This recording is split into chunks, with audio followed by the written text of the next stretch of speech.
constraints and information from you, and I want you to just choose between, as a team, choose something in the room or this notion of data that's out there. So let's say, think for yourself, you're choosing between something in the room or something from a data.gov or data.california.gov.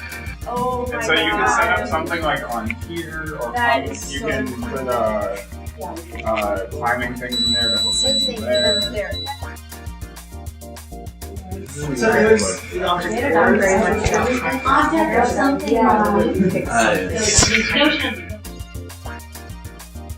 but that's kind of, I mean, there's already a lot of applications.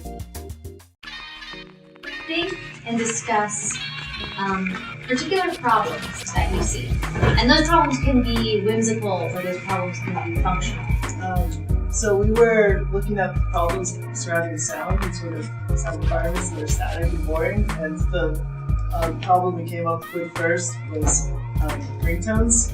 So the main problem was that elevators are usually social constraints in all sorts of ways. And of course that leads to major crises, sometimes minor crises. The first was that we identified it was personal space. So if you go into an elevator and someone else gets in the elevator, there can sometimes be some awkward moments. So your top issue is storage.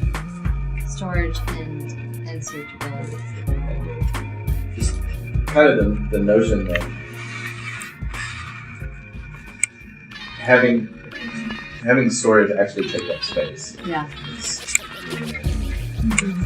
So I thought the next thing that we might do is take a look at some decision tree examples.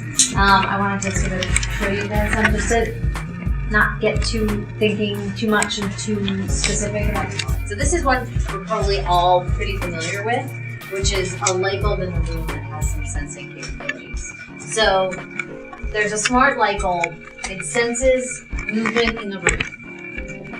It turns on. Maybe it wants to sense, is it a person?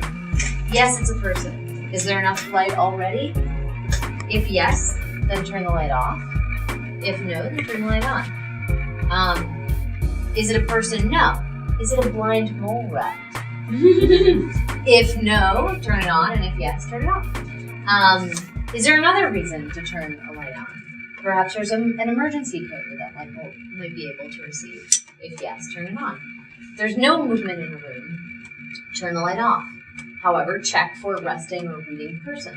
If it's a resting person, maybe turn it off. If there's a reading person, turn it on. So these are different scenarios about how the light bulb itself could be intelligent.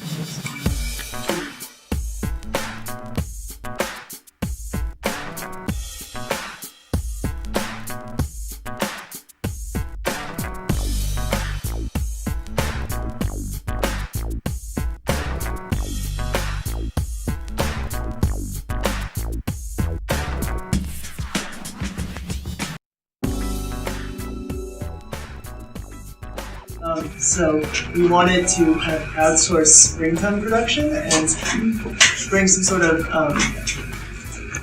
variability to it and also sociability to it. So what it does is it draws from a pool of sounds collected from private sources. So part of the app would be that it's actually recording throughout the day in the background. And then also sort of like a public space, so you could draw from a central park or something. And then also government data. And then you have a mixer, you can construct your ringtones that way, and then send it to your friends so that they can wake up to your sound creation. You get this prompt with a smiley face, and if you don't smile in return, the elevator will move. But if you smile and moves up one floor, if you're multiple people, you have to all collaborate and smile in order to make it move. If one person smiles, another person refuses to smile, then you get another prompt with like 2 smiley faces, then you smile. You know, like, otherwise we're not moving. And if you still don't respond to that prompt and don't smile, then the elevator starts doing the opposite of what you want it to do. So if you press up, it takes you down. If you press like down, it takes you up. Nice. Stuff like that. But if you keep smiling and you do what it wants you to do, then you get this like reward mode of the elevator where, you know, I don't disco ball hang out, or like you've got like music, yeah, happy music, bubbles, you know, confetti, stuff like that. And so we didn't play through to the end of all the interactions that could happen.